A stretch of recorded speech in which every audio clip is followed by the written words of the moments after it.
Hello and welcome. I'm Kriti Mehta and you're watching the World Report on NewsX World. Let's take a check of the top headlines this hour.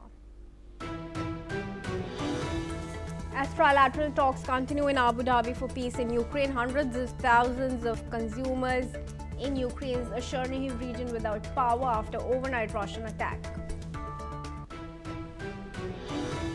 Iran executes 2 men for the 2023 bombing of a bus carrying pilgrims, identifying them as linked to the Islamic State, the judiciary's Mizan news agency reported. UK Prime Minister Keir Starmer calls Trump remarks about NATO troops in Afghanistan appalling, as Prince Harry says their services deserve respect. Trump accuses Canada of blocking the Golden Dome project over Greenland and warns of closer China ties. This comes as Danish Prime Minister Mette Frederiksen calls the situation serious in Nuuk and says Denmark and Greenland will act together. A massive winter storm hits the U.S., forcing over 1,800 flight cancellations and causing power outage risks. At least 15 states declare emergencies as snow, ice, and strong winds disrupt travel from Texas to New England. Turkey's Foreign Minister Hakan Fidan warns Israel is seeking an opportunity to attack Iran. He says any strike could further destabilize the region and urges all sides to pursue a different path. 7 people died and 82 were missing after a landslide in the West Bandung region of Indonesia's West Java province amid heavy rains. A landslide covered an unspecified regional settlement. NVIDIA CEO Jensen Huang in Shanghai as the US chip giant faces fierce competition from local rivals and scrutiny from Chinese authorities. And viewers are now starting with the top focus. A senior Iranian official has warned that any attack on Iran will be treated as an all-out war by the country following the arrival of a US military aircraft carrier strike group and other assets in the Middle East. The official went on to say that Iran would consider any form of attack, whether limited, surgical or kinetic, as an act of full-scale war and vowed to respond with the hardest way possible to resolve the situation. The presence of US military assets in the region has heightened tension, and the Iranian response suggests the situation could escalate if further provocations occur.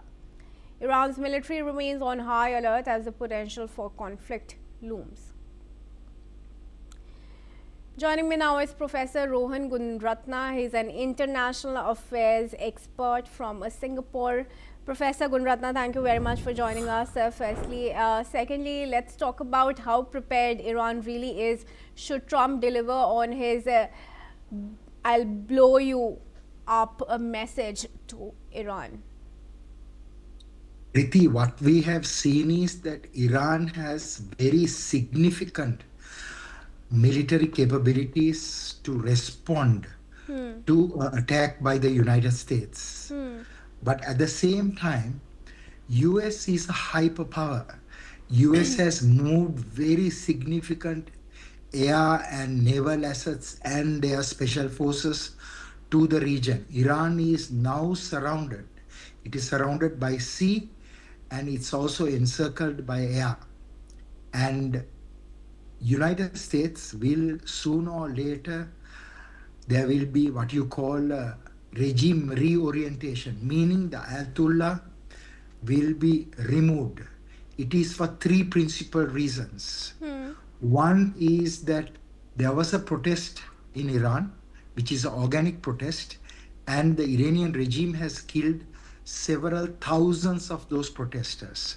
Second is Iran funded, trained, armed, and supported the largest number of terrorist groups in that region. The Lebanese Hezbollah, the Ansarullah, the Katiba Hezbollah in Iraq, Hamas. These groups are responsible for the largest number of terrorist attacks. And the Muslim countries want there to be regime change in Iran, especially the Arab countries. The third is, of course, Iran wanted to kill President Trump. Before he became president, the Iranian Revolutionary Guard Corps, its foreign intelligence agency, missioned a cell to assassinate Trump. And that was in retaliation to a previous US operation that killed the IRGC commander, Qasem Soleimani. So Trump is determined for there to be regime change. Israel is determined, and the Arab countries around Iran is also determined for there to be a regime change. So regime change will come. It may not come next week, but it will come sooner or later because of what Iran has done to its own people and its conduct overseas. Yeah. And how really do you think Iran is prepared for full-fledged nuclear arsenal? It's already enriched 60% uranium up to 60%, and won't take too long to do that to 90% and then make weapons. Iran had a very significant nuclear program, a military nuclear program. This program was disrupted by Israel and the US. And if Iran was not attacked, certainly Iran by this time would have had a functional nuclear weapon. But the program has been disrupted. Iran has attempted to restore it. That's also one of the key reasons why Trump is acting against Iran. And if Iran has access to nuclear weapons, that means there will be other Middle Eastern countries that will also build nuclear programs. And the Middle East will become a very unsafe region. So I believe that it is good time for the United States and other countries to take decisive action to replace the Ayatollah. The Iranian people are very good people. They are very intelligent people. They are very hardworking people. They are very beautiful people. But the issue is that there is an Islamist regime that was established in 79, ruled by the Ayatollahs, and these are extremist religious leaders. They are religious fanatics that kill people outside their country and also inside their country. And these people have to be replaced sooner or later for Middle Eastern security, for Iranian security, and for global security. Right, Professor, do stay on with us as we proceed now. US Turkish Foreign Minister Hakan Fidan has also said that the Board of Peace is now focusing its efforts exclusively on the Gaza Strip. Fidan said the board has formed several committees, with one dedicated solely to the Gaza-related issues. A 15-member Palestinian committee will handle day-to-day governance in Gaza, while the executive committee will act as the board secretariat. Fidan added that stabilization forces will be deployed later and other structures could be added if needed. The Board of Peace was officially established on January 22 during the World Economic Forum in Davos, with representatives from 19 countries signing its charter. US President Donald Trump said that more than 50 countries are expected to join the initiative. While the board was created to implement Gaza peace efforts following an agreement between Israel and Hamas, its mission has been broadened to prevent and resolve conflicts in other regions in the future. Request Professor Rohan Gunratna to join me back in the discussion here. Of course, now Iran has spoken on the Board of Peace, adding to the contentions that are already weighing in on this international alliance that many are saying is going to rival the United Nations. How do you view every country's accusations and apprehensions over the board? Board of Peace is an initiative by President Trump. He will use this board, he will harness this board to resolve the global disputes. That is his vision for the board. But in reality, these disputes are very hard to resolve. And of course, the first dispute they're attempting to resolve is the Palestinian issue, starting with the Gaza conflict. So I think that everyone should give peace a chance. The chances are very remote that they are able to do it, because it has been a very long conflict. In fact, they say it's the oldest wound in Muslim history. So I think in Muslim contemporary history. So my view is that President Trump's initiative should be supported, because I believe that the Palestinian conflict should be resolved.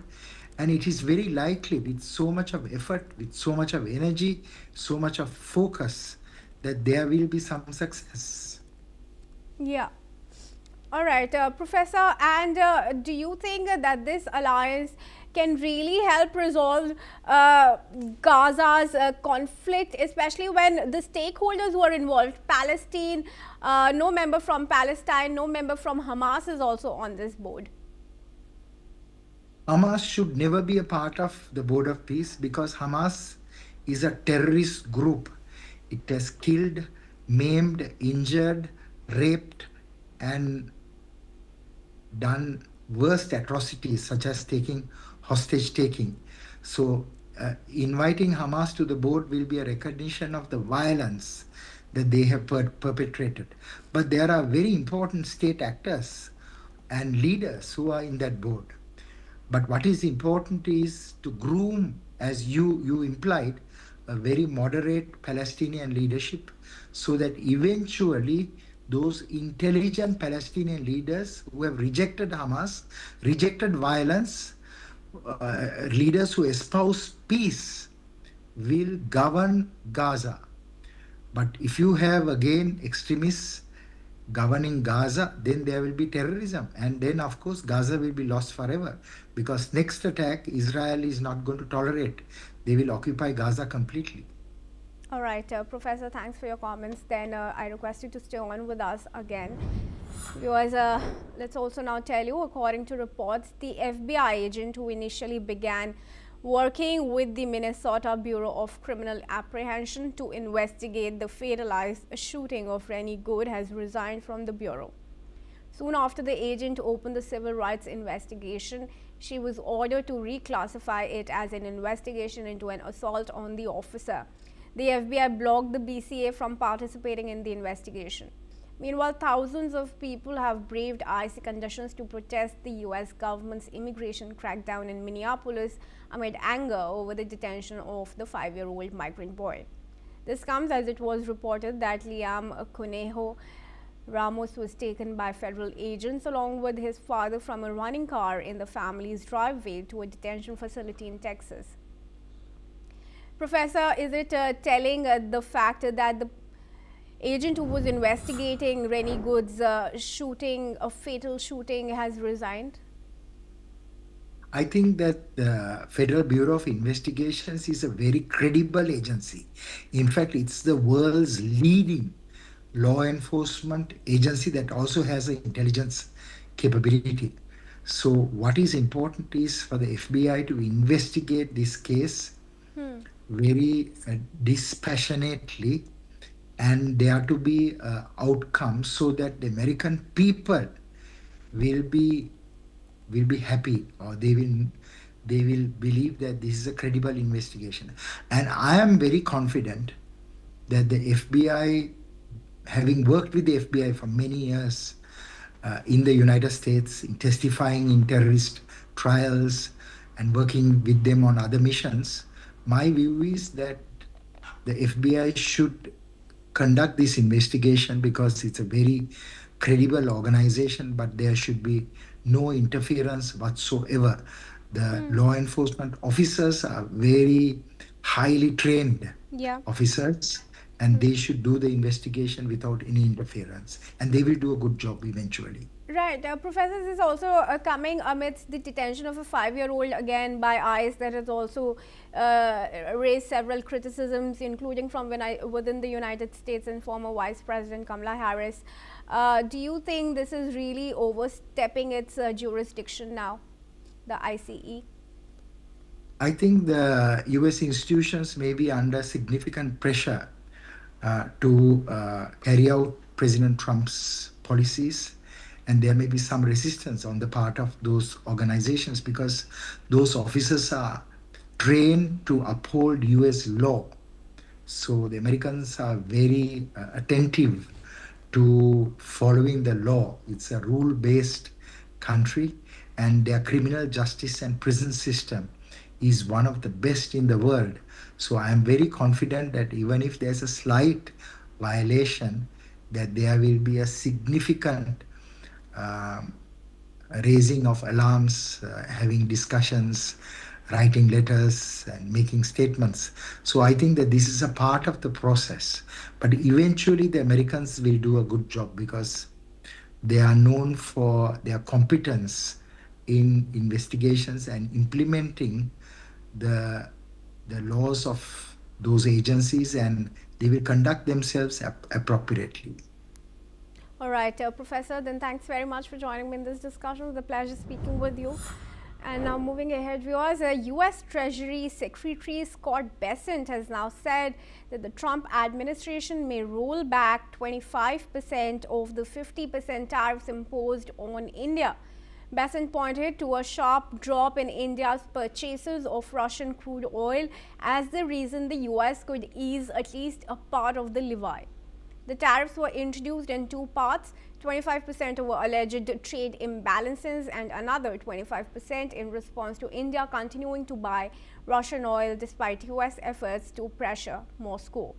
Bessent said the 25% tariff has been a huge success, noting Indian imports of Russian oil have collapsed.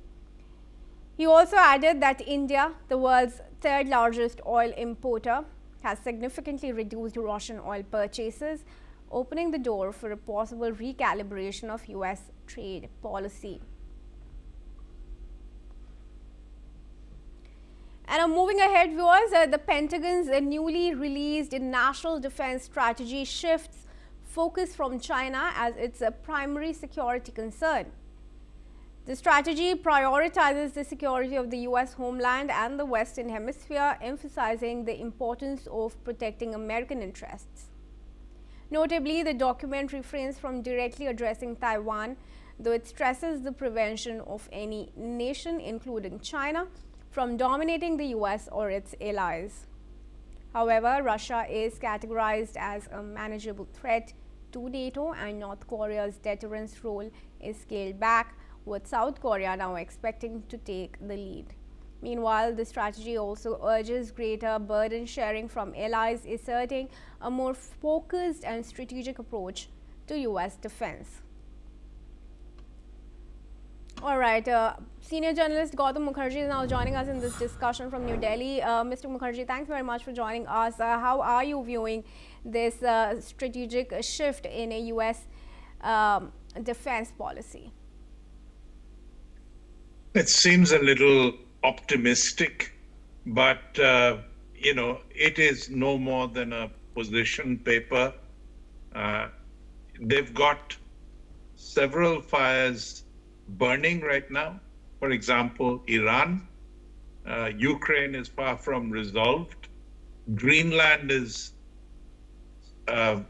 again, something that America is very keen on.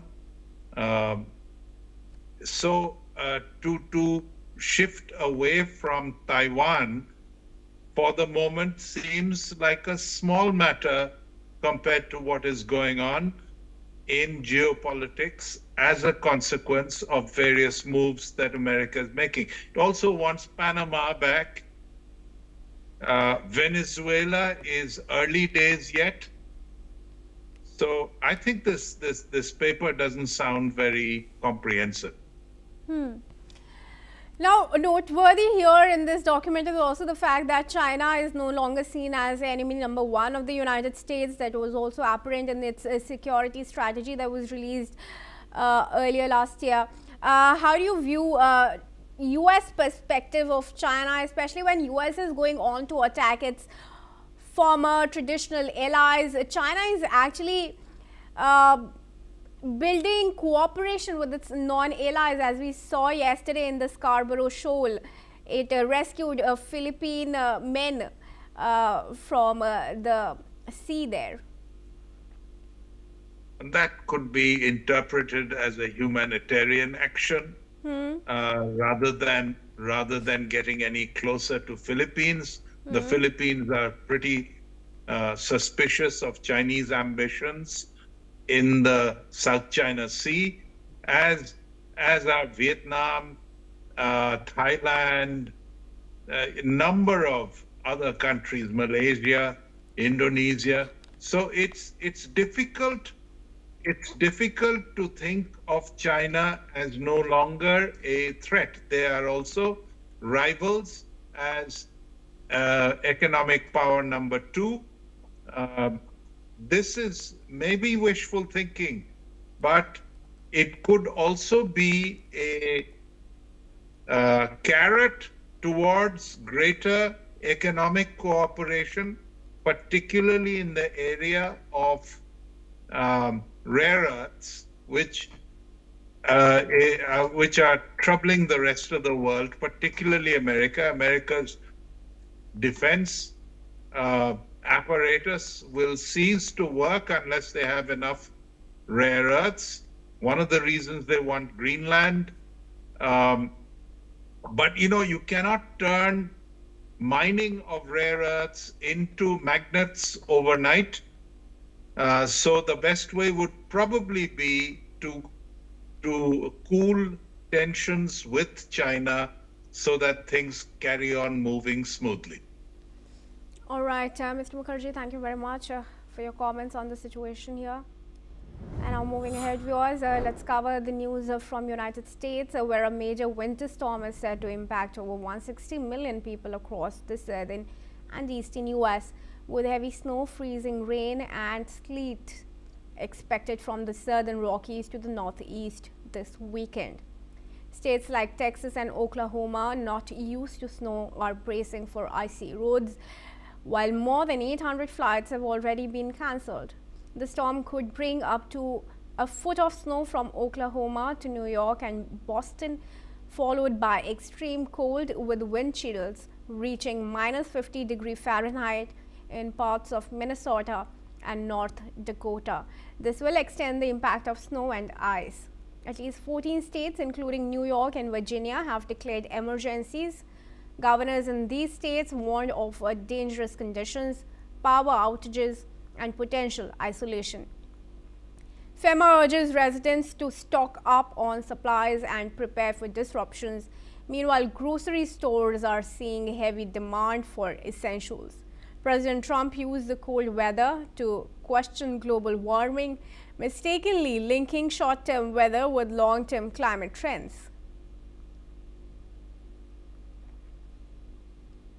And now on to some technology news. Meta is suspending teenagers' access to its AI characters, including across all its apps worldwide. The company says this is a temporary measure while it develops an updated version specifically for teen users. According to Meta, in the coming weeks, teens will no longer be able to interact with AI characters until the new experience is ready. The updated version will include parental controls, allowing parents to manage or restrict private chats, adding another layer of safety for minors. Meta first previewed these controls in October, following criticism over some AI chat behaviors that were deemed inappropriate for teenagers. The company says its AI experiences for teens will follow PG-13 guidelines to prevent access to unsuitable content. US regulators have increased scrutiny of AI companies concerned about the potential impact of chatbots on young users. Meta says the changes are part of its ongoing efforts to keep social media safe for minors. And viewers, that's a wrap on this edition of the World Report on NewsX World. Thanks for staying tuned for all international news and updates right here.